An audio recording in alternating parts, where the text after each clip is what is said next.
मेरे प्यारे मित्रों नमस्कार। आज हम पढ़ रहे हैं मैकेनिकल ऑपरेशन लेक्चर नंबर 40। इसमें हम लोग प्रीवियस क्वेश्चन लिए हुए हैं, हम पार्ट 2 पढ़ रहे हैं। इसने पिछले लेक्चर में हम लोगों ने पार्ट 1 में बहुत सारे ऐसे क्वेश्चन लिए थे जो गेट एग्जाम में आए हुए थे, DRDO बार्क इसरो में, जो डिफरेंट ईयर्स में डिप्लोमा लेवल पे आए हुए थे। हम लोग अभी नेक्स्ट कुछ क्वेश्चन लेते हैं जो कि कंपटीशन में आए हुए हैं। चलिए लेते हैं।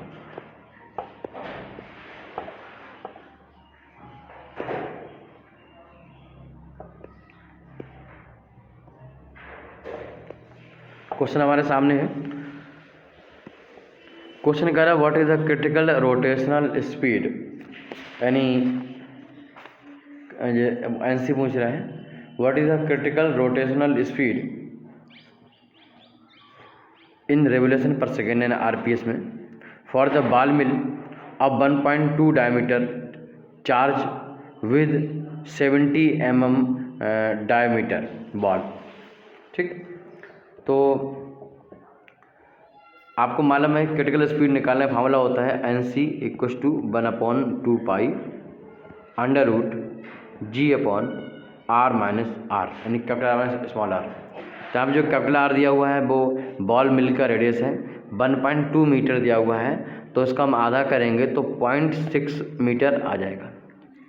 स्मॉल r यहाँ पर जो बॉल हमने मतलब फीट यहाँ हमने डाला है, मतलब बॉल्स उसमें जो है उन बॉल्स का जो डायमीटर है वो 70 mm है, तो उनका हम आधा करेंगे तो 35 mm ये रेडियस आ जाएगी बॉल्स की, और हम इसको मीटर में कन्वर्ट करेंगे तो 0.035 मीटर, 1000 से डिवाइड किया है।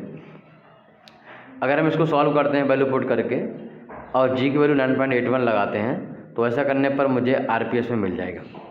तो 1.2 गुणा 3.14 ब्रैकेट में 9.81 डिवाइड बाई 0.6 माइनस 0.035।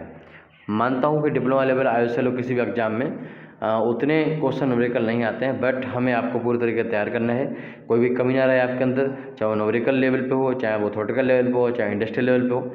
हमारा कोई भी स्टूडेंट ऐसा नहीं है जो हमसे पढ़ने के बाद अगर वो किसी भी स्किल टेस्ट में जाता है तो वहाँ पर उसे सारी चीज़ें पता होती हैं।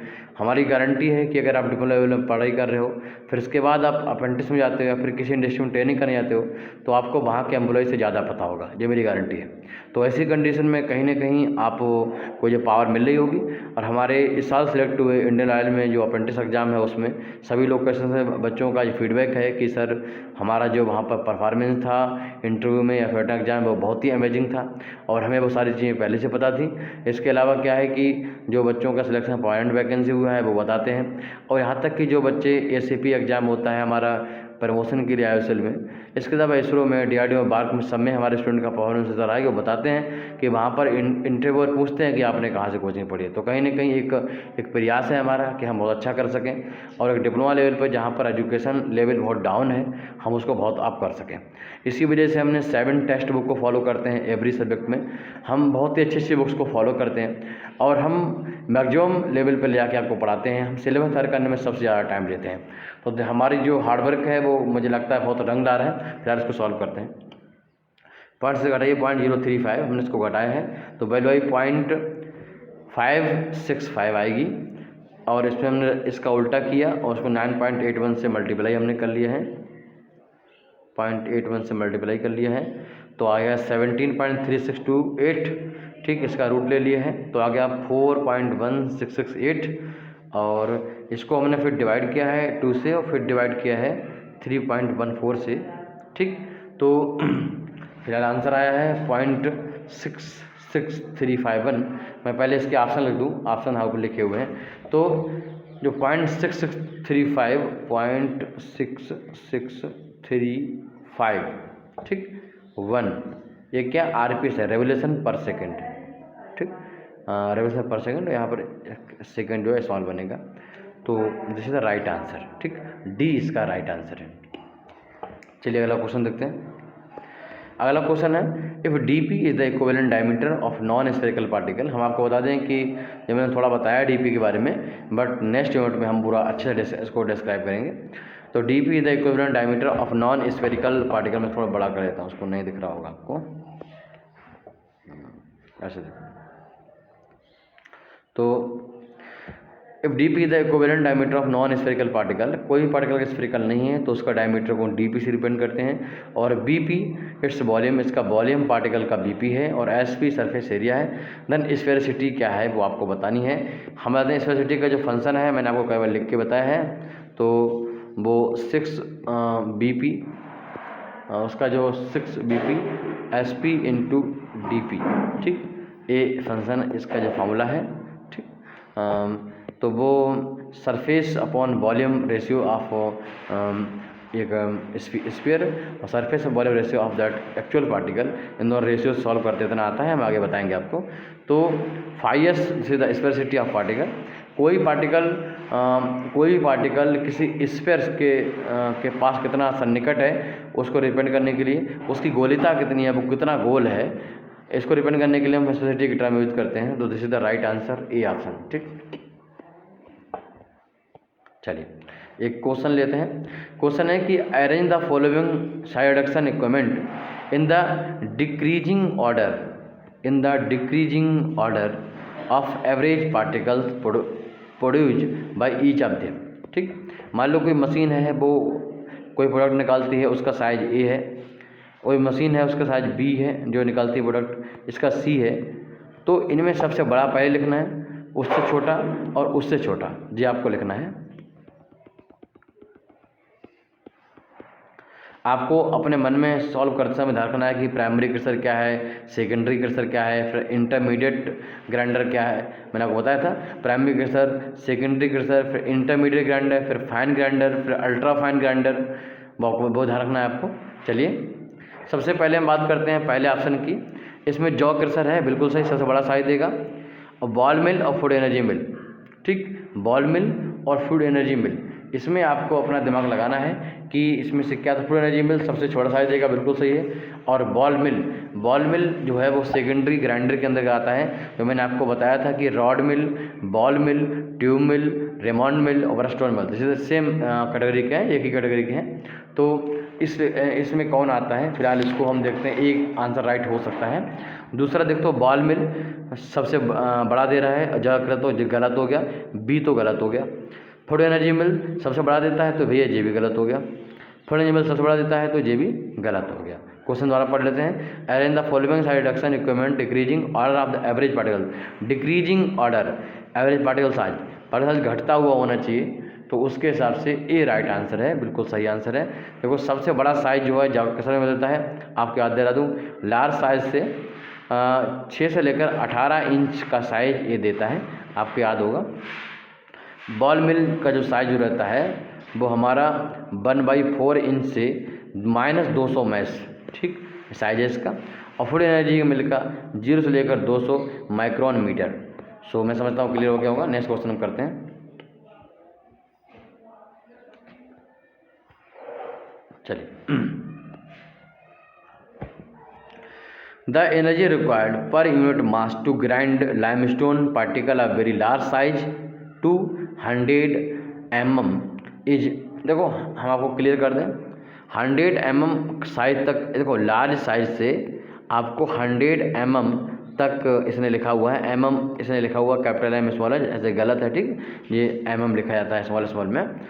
कह रहा है कि इतना साइज कन्वर्ट करने में जो हमें एनर्जी लगती है वो दिया हुआ है 12.7 किलो वाट आवर पर टन, ठीक, ये दिया हुआ है। अच्छा अगर हम ध्यान दें तो 10 mm को अगर हम मीटर में कन्वर्ट, वो 100 mm को मीटर में कन्वर्ट करें, 10 के बाद -3 से मल्टीप्लाई करें तो मीटर आ जाएगा। और इसको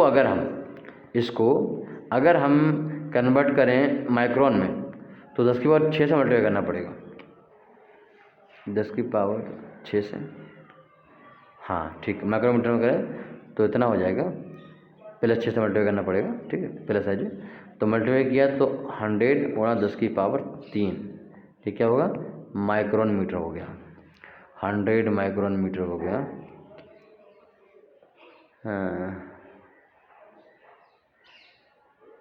mm है तो मीटर हो गया 10 के -3। An estimate energy grind particle from large size to 50 mm size, ठीक है, ठीक है। अच्छा, इसमें लार्ज साइज टू जो बोल रहा है, तो अगर लार्ज साइज बोले मतलब बॉन्ड लगाना है मुझे, पहली बात, ठीक है। और इसमें क्या किया है, इसमें डाया 2 बार दिया हुआ है, ठीक। इसमें क्या दिया हुआ है, इसमें डाया 2 बार दिया हुआ है। और यहाँ से जो दिया हुआ है ना किलोवाट जे वाला दिया हुआ है, ये WI है। ये क्या है, एक तरीके से WI दे रखा है इसने। तो इसने क्या दे रखा है, WI दे रखा है ना। इसको हम ऐसे लगा सकते हैं। ऑप्शन देख लेते हैं। ऑप्शन दिया है 6.35 किलोवाट आवर पर टन, और फिर दूसरा दिया है 9 किलोवाट आवर पर टन, और तीसरा जो दिया हुआ है वो दिया हुआ है कि 18 किलोवाट आवर पर टन और 25.4 किलोवाट पर आवर टन। मैं जो क्वेश्चन आपको करवा चुका हूँ पहले से ही, मैं आपको याद आ गया होगा, है ना। तो इसमें क्या हो सकता है, देखो सिंपली समझो इसको। हम लोगों ने अगर बॉन्ड लॉ की तरफ जाएं तो बॉन्ड लॉ में बोलता था कि अगर हम कोई लार्ज साइज हमारे पास है और उससे हम उसको इतना छोटा करें कि वो क्या करें, एक स्क्रीन से निकल जाए, है ना। उसकी बिल्कुल हम बेसिक डेफिनेशन पे जाते हैं, और आप लोगों को बेसिक डेफिनेशन जब पता होगी तभी आप इस क्वेश्चन को लगा पाओगे। तो उसकी बिल्कुल बेसिक डेफिनेशन है, वह गणित डेफिनेशन थी जो 80% उसका पार्टिकल 100 माइक्रोमीटर से निकल जाए, है ना, वो था। फिलहाल हम इसको दो, इसमें क्या है, इसमें 2 टर्म यूज किए गए हैं। एक तो लार्ज साइज से हमें कन्वर्ट करना है एक डिफाइंड साइज में। तो जब भी लार्ज साइज डिफाइन, तो पहली बात तो बॉन्ड लॉ यूज करेंगे, ठीक। तो बॉन्ड लॉ क्या होता है, P/m0 = KB √dP। ये कब लगाते हैं, ये तब लगाते हैं जब हमें एक साइज पता होता है, ठीक। मतलब कहाँ से कहाँ ले आना ये नहीं पता होता है, जब पता हो लार्ज साइज से किसी साइज पे ले आना होता है।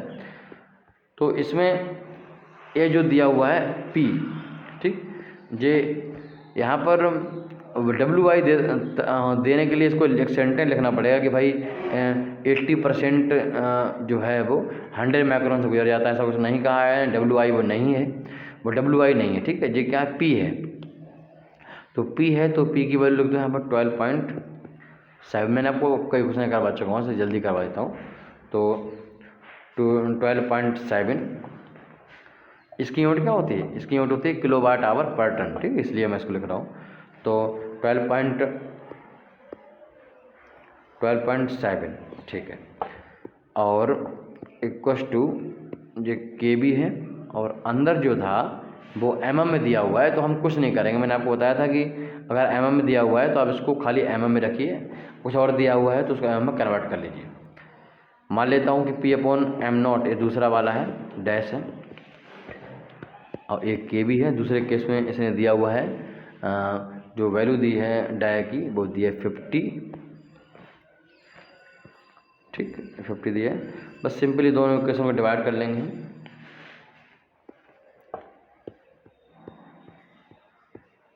इसको मान लो E कह देता हूँ,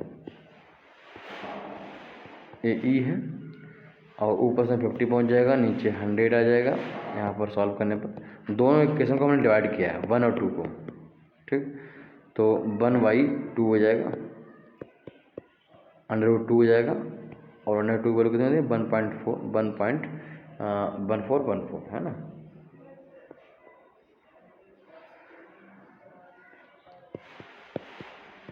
(1.414) 12.7/E, ठीक।